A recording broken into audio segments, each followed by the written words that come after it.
Nigeria is in an electoral season, and once again, the atmosphere is fired up with uncertainties. And as these elections draw near, there are a lot of questions that are begging for answers, and many issues requiring urgent considerations. In the studio today, we have Dr. Malcom Fabiyi, the Director General of the Take It Back Movement and Shura 2019 campaign. It's a pleasure having you on SaharaTV, sir. It's a pleasure to be here. Thank you. For you, what are some of the major salient issues that should form the basis for determining 2019 elections, especially for Nigerian voters? I think the key thing that we're looking at now and that has to be in place is to ensure the security and sanctity of the votes in 2019. The process is already in place. The political season is now open. Candidates are out there campaigning. Our presidential candidate right now is in the beginnings of a tour that is going to take him around the country. He's the only candidate out of everybody running in this race that has already gone around every single geopolitical zone in the country, has already been to over 36 states, has done events in over 100 places, introduced the nation and the concept of town hall sessions, where you have a direct engagement with the citizenry and you propose and put your ideas to them and you give them an opportunity to challenge those. Those are novel things that we're doing in this election. But in your, again, going back to your question, what are some of the most salient things? One, it is the sanctity of the vote on February 16th, 2019, when the presidential elections are going to hold. Ensuring that processes are put in place not to allow this government use the type of tactics that were used in Osun and in Ekiti. Those should not be allowed. Ensuring that every vote counts. Ensuring that the security apparatus of the nation is not used to further one person's ambitions or to further the interest of a particular party.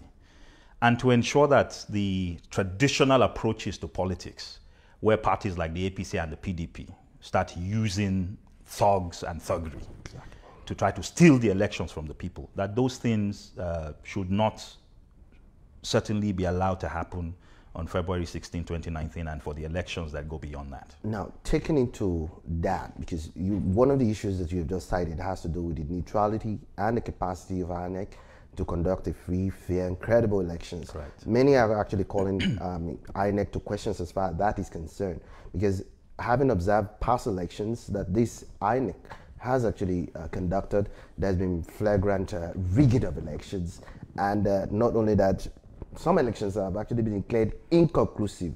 What should INEC be doing now in order to protect the integrity of votes? So, I think what INEC needs to do, we know from history, at least from the 2015 elections, they were not perfect elections, but nonetheless they were elections that were mostly fair. If those elections were not mostly fair, there is no way that an opposition party, which the APC was at the time, could have won. If the elections were not fair at the time, or rather mostly fair, we know what would have happened. Yeah. The ruling party would have manipulated things. So we can learn from there. We know INEC can do this. And what were the things that were in place last time? Card readers were used. And the using of card readers, what that did was it set a maximum upper bound on the number of votes. There are 84 million registered voters. If you look at the last elections, Buhari had about 15 million, Jonathan had about 12 million. Between the two of them, there were only about 27 million or so Nigerians who voted out of 84 million. Without the card readers, what would have happened in the past is that 84 million ballot sheets would have been printed. 27 million would vote. And then the parties in power would take the 50 million or so remaining ballot sheets and thumbprint as many as possible. What the card readers did was it forced an upper bound. Because during that verification process at the beginning of the electoral period, the first half of the elections in 2015 was verification, where it was determined at each polling unit how many people can actually vote here. That's what the card reader is for. And the second part of it is that at every polling unit, before the votes get collected and then moved over to a collation center, votes and the votes are announced. The votes are counted. In the 120,000 polling units in this country, each of those polling units will count the votes and they will report on who won the vote at that polling unit. And those results would be posted. What normally happens in Nigerian elections is the magic happens between the polling unit and the collation center, where in transit, people begin bringing in extra ballots. So, if two things are done, one, ensure the sanctity of the number of voters by making sure that all of the processes, card readers and things like that, are utilized. There should be no excuses. There should be no stories about why the things that worked in 2015 should suddenly not be utilized now.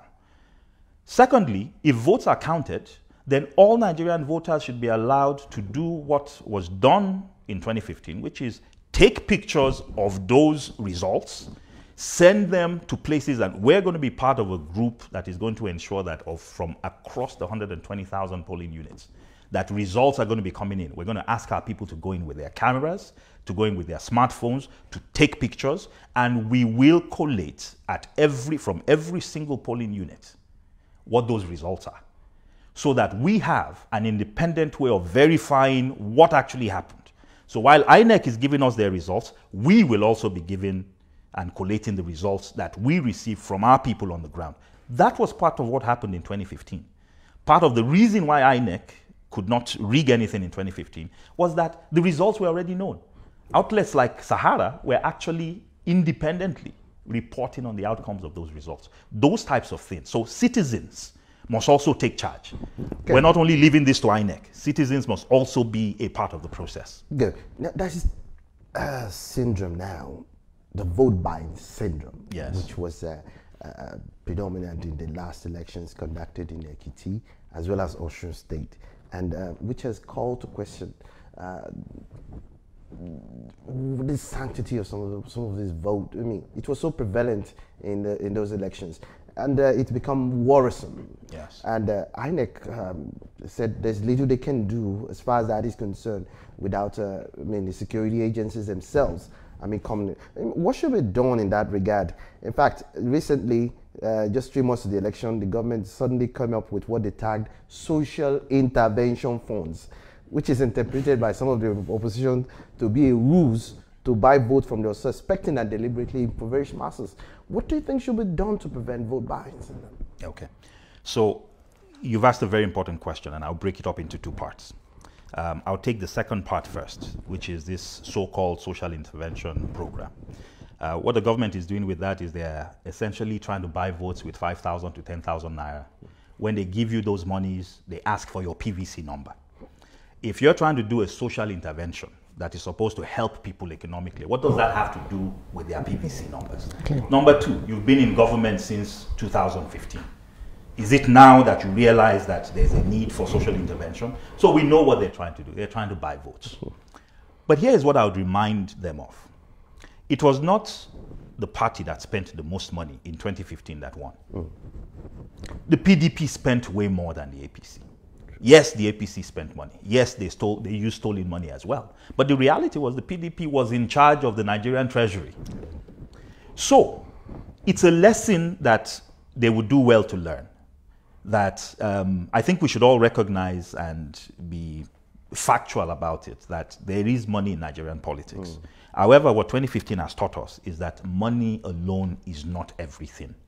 That those who spend the most do not necessarily have the best outcomes. Okay. The other thing that I want to point out is that even if we use the example of Ekiti, it's true that people like organizations like INEC might say, look, what do you want us to do about it? Yes, we hear that there's money in politics, but we don't have any evidence. Part of what we need to do as citizens is also to record these encounters so that parties like ours can then utilize that as a basis for competing and contesting against outcomes in places where those types of things happen. So if somebody is offering you money, record that encounter. If somebody is coming to your area and they're telling you, oh, here's 2,000 naira, 3,000 naira, and you know, we want this in return for your PVC cards, please record those encounters. And here's what we'll tell people, which might be shocking. Personally, that money belongs to Nigerians. It doesn't belong to these politicians. So if they're taking your money and they're giving you your money and expecting you to vote for them in return, you don't owe them anything. Look, it is hard for us to tell people that have not eaten a meal in an entire day that somebody should offer you 3,000 naira and you turn it down. That's what we would hope people would do. But the reality is, it is easy to sit here and say, reject it. The truth of the matter is that there are people who cannot reject it. Exactly. Because they've been impoverished. Because they've been impoverished. But this is what we'll tell them. What I'll tell them is that it is not that politician's money that he is giving to you. He is giving you Nigeria's money. It is, in a way, your money. And if somebody gives you your money, which he stole, you have no obligations to reciprocate receiving those monies with a vote. So for those who can't say no, part of what we need to let them understand is it doesn't obligate them. It's not a contract. The only contract they have is with Nigeria, is with trying to make things better. But here's the other thing I would say about Ekiti, is that yes, there was money in the Ekiti elections. There are 900,000 registered voters in Ekiti.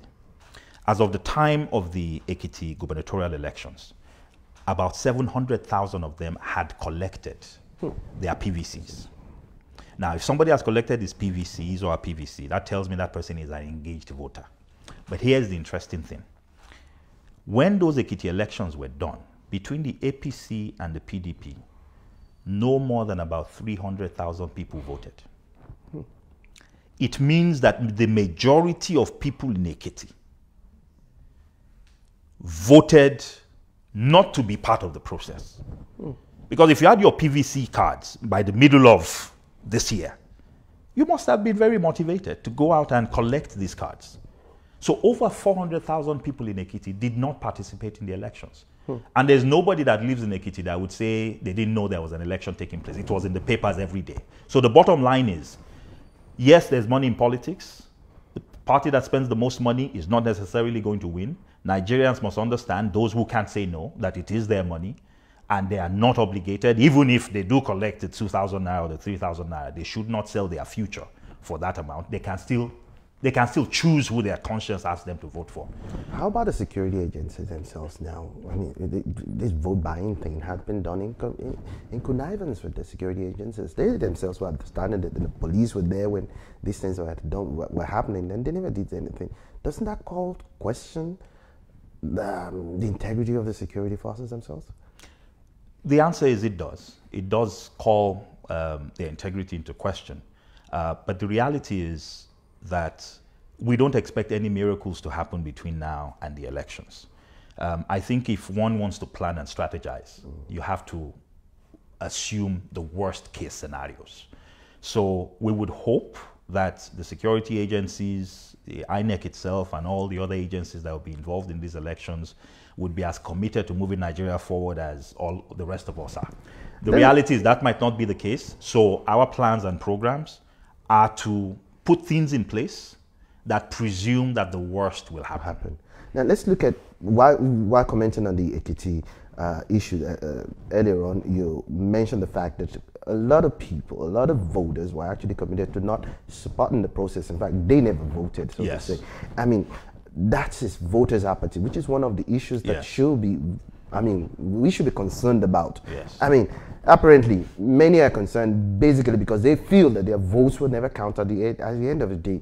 What should be done to prevent this? I mean, to get voters engaged, to realize the fact that, I mean, they need to be a part of the process. Okay.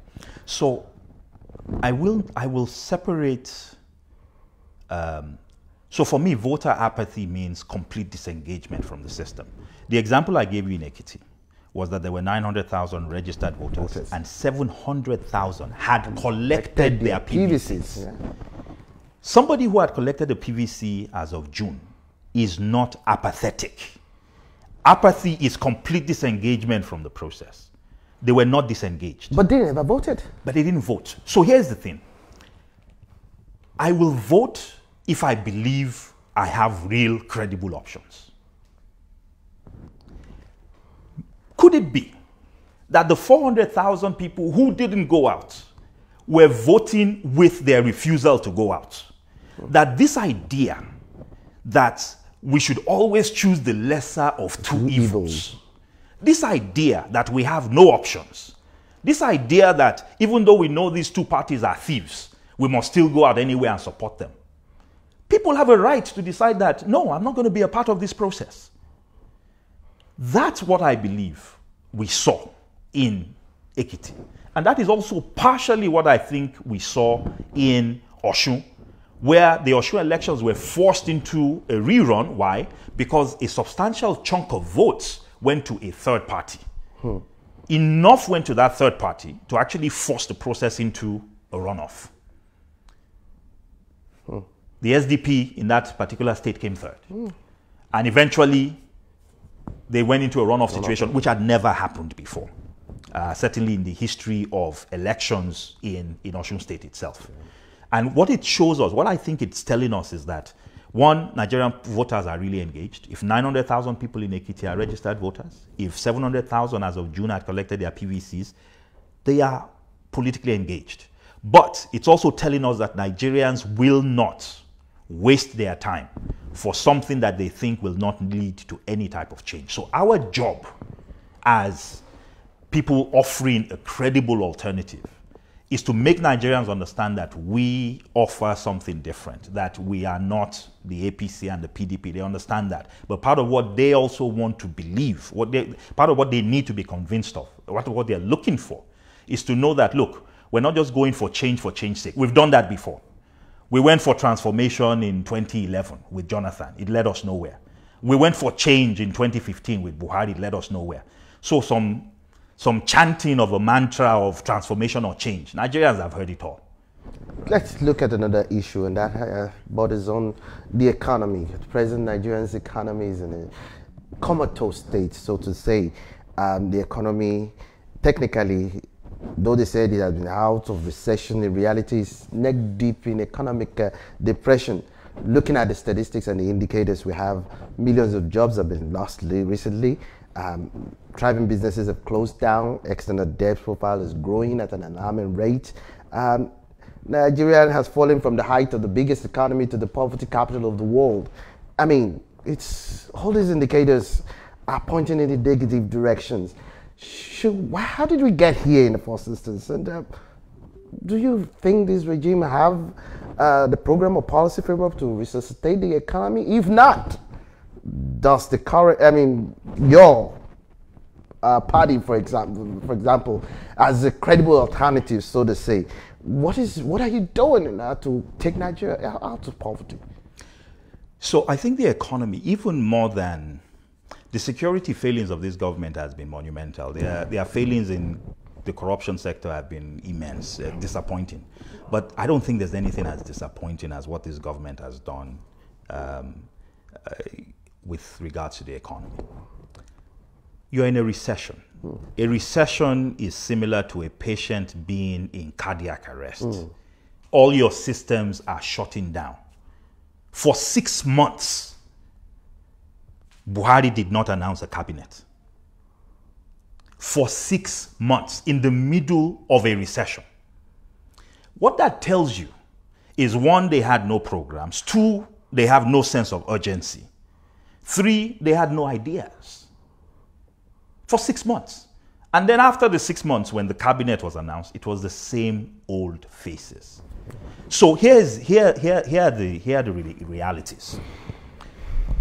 Nigeria remains a single commodity economy. Yeah. It's oil. It was oil in 1999. It is oil today. This economy needs to be diversified. We have the numbers. We have 180 million people. Even if you think of no other markets, the Nigerian market alone, Africa has 700 million people. Nigeria alone has 180 million of those people.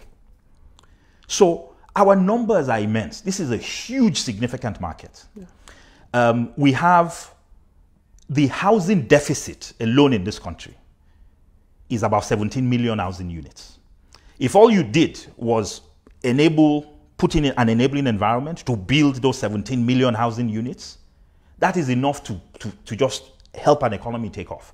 China's growth was mostly driven by infrastructure development. So trying to catch up from being a third world nation to a developing nation, that is what has powered China to 10% GDP growth over the last 20 years.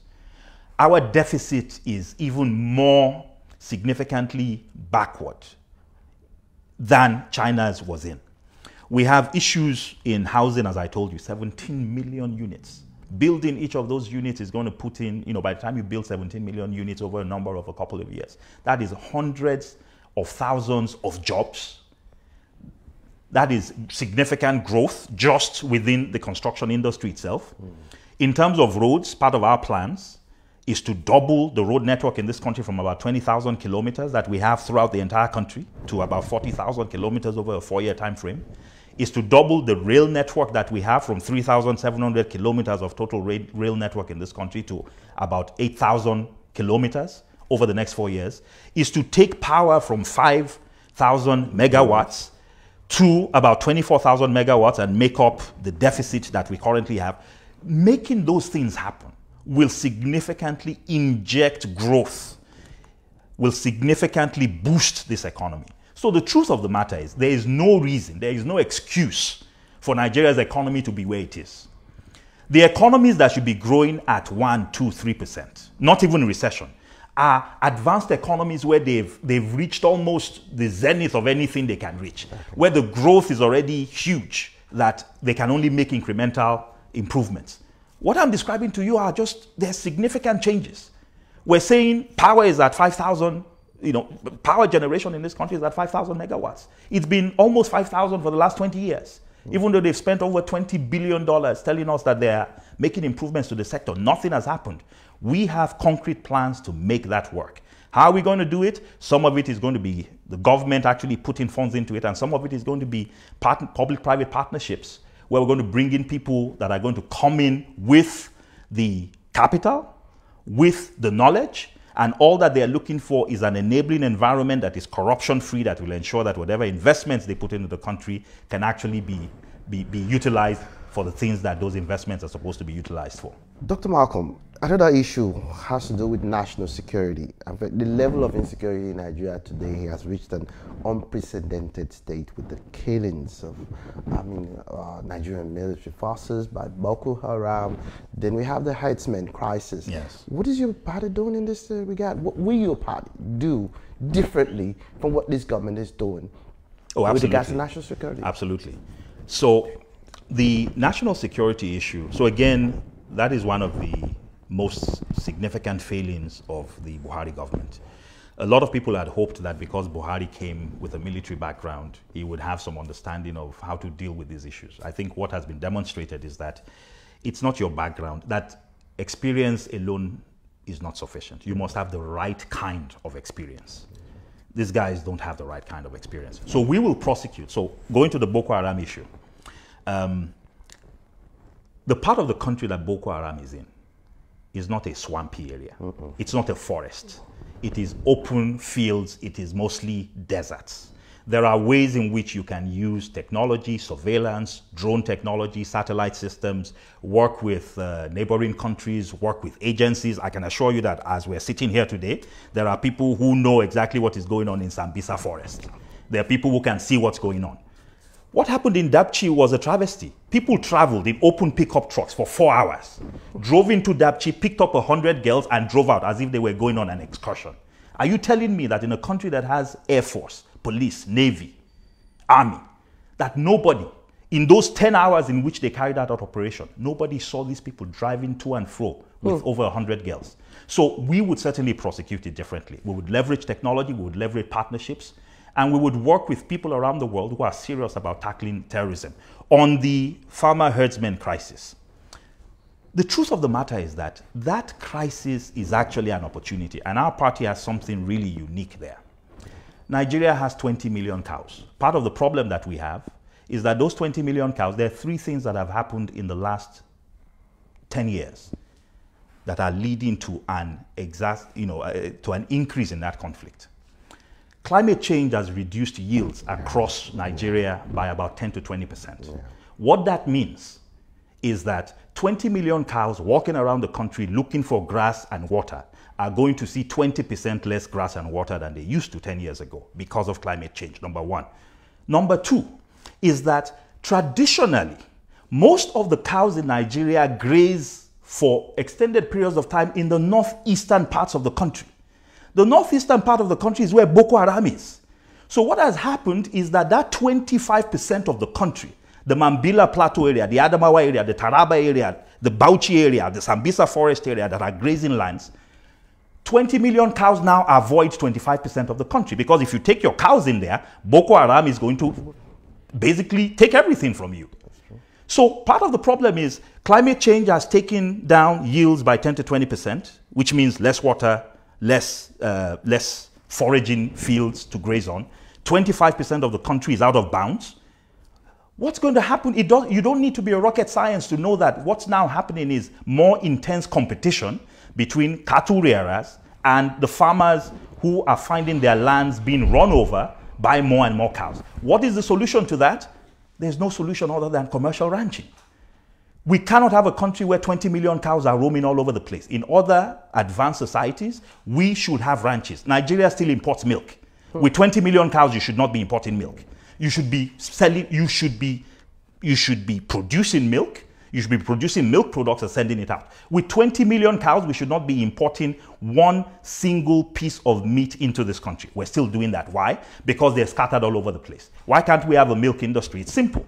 If you have 20 million cows all over the place, if you take milk, milk is going to spoil if you don't refrigerate it as soon as it is collected. So the only way that's going to be done is to have ranches where all these animals are within a contained area and where you are provided. But if I put all the animals in a contained area, it means somebody must be growing the grass.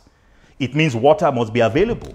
It means the feces and the droppings of the animals must be cleaned up. Otherwise, disease is going to wipe them out. It means we must have a veterinary service, an extension service that supports them, an entire infrastructure. And we have plans to actually ensure that ranching becomes something that's done. And our estimation is that Nigeria can easily make about $50 billion a year from the proceeds from actually putting in commercial ranching, from the industries that are going to come out as a result of the ranching. I'll tell you a few things, for example. If we had commercial ranching, not only are we going to have a dairy industry, we're also going to be able to have a viable leather industry.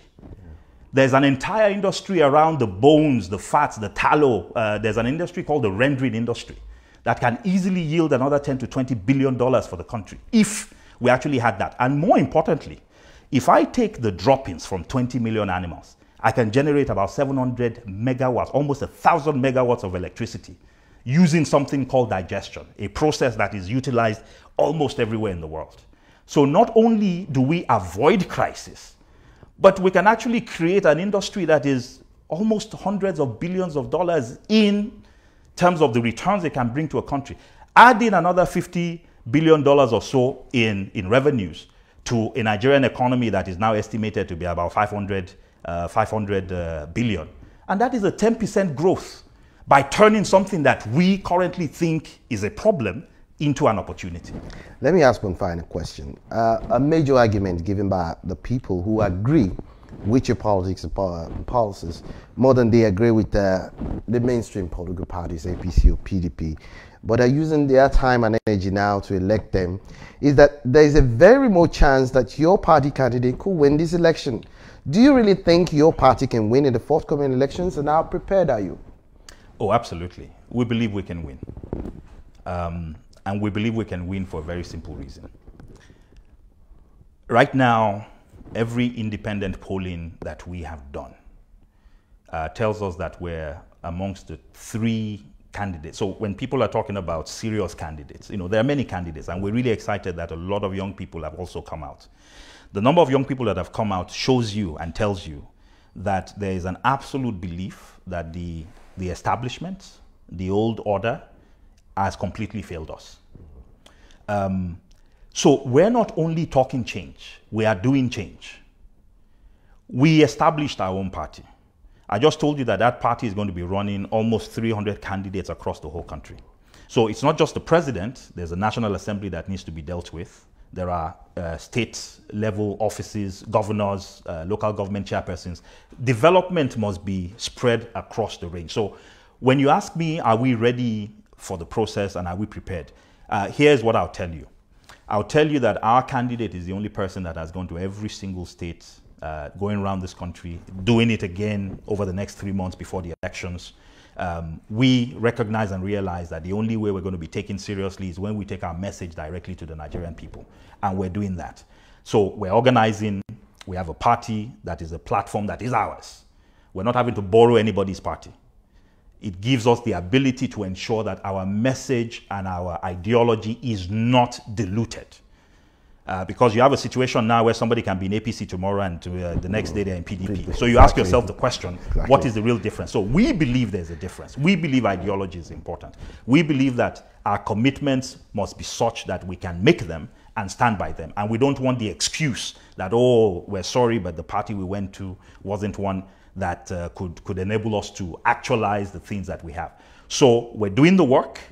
We are mobilizing. We're doing grassroots engagement in the field. We're talking to Nigerians everywhere, both within the country and outside the country.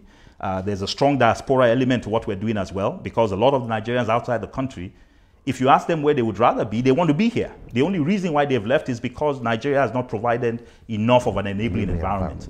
So we also recognize that those voices are important as well. So we're doing the work. We're doing the work. And I want to challenge the people that are going to be watching or listening to this broadcast, that if there's anybody, our goal is to make sure that nobody outworks us. Nobody is going to do more work than Shawara is doing. We know that for a fact. We have a program that is grassroots oriented, that's intended to make sure that Nigerians hear what we want to have. We have the only manifesto that doesn't only tell you what we plan to do, but also tells you how we will pay for it. Because it's not enough for people to tell you, these are my plans, and how will you do it? We tell you how we will do it. We tell you where the funds are going to come from. And that makes us very different from all the other people that are out there. To cap it off, what is your party's vision of our new Nigerian society, and what measures will you take to make our country more closely aligned with that vision? Our vision is simple. Our vision is to turn Nigeria into the nation that we know Nigeria can be. A country where the name that you bear, the part of the country you come from, the religion that you subscribe to or don't subscribe to, the family name that is at the end of whatever titles you have, that those things don't determine your outcomes. We want a country that works for its people. We have the most creative, the most intelligent people. Nigerians are thriving. In spite of all the challenges we have, people are still making it. Other countries that are going through the issues we have, they need aid from outside to make them work. In Nigeria, in spite of it all, any success you see Nigerians have, it is despite government and in spite of government and not because of government. What we want to do is to have government become a partner to the Nigerian people. We want a Nigeria where it doesn't matter who you are, you can wake up, have dreams, and have those dreams realized and actualized. That's the nation that we want to build. A nation where if what you're looking for is economic fulfillment, you will get it. If what you're looking for is career fulfillment, you'll get it. We want people to be able to travel to any part of this country and not be afraid that they would sleep and wake up and they are surrounded by people wanting to kill them because of their ethnicity or because of their religion. We want a nation that works for everybody. We want a Nigeria that fulfills the dreams of the founding fathers of this nation. That's what we're looking for. Dr. Malcom Fabiyi, thank you very much for your insightful analysis and perspective.